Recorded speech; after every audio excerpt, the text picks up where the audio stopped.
Frank, let me ask you. How many provinces in Canada?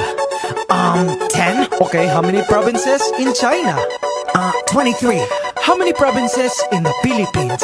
I don't know. How many? Believe it or not, 81. Abra, Kalinga, Aurora, Laguna, Maguindanao, Ifugao, Isabela, Aklan and Basilan, Sulu, Biliran, Leyte, Cagayan, Bulacan and Palawan, Batanes, Batangas, Bohol, Guimaras, Agusan del Norte, Agusan del Sur, Capiz, Cavite, Bataan, Masbate, Ilocos Norte, Ilocos Sur, Tadlac, Tawi-Tawi, Cebu, Sarangani, Camarines Norte, Sorsogon, Hondos de la Valley, Quezon, Zambales, Camarines Sur and Bukidnon, Zamboanga, Sibugay and Del Sur, Albay, Zamboanga del Norte din. There's Pampanga, Nueva Ecija, Nueva Vizcaya and Camiguin. These are the Philippine provinces. Every Pinoy in the world comes from one of them. Mabuhay! These are the Philippine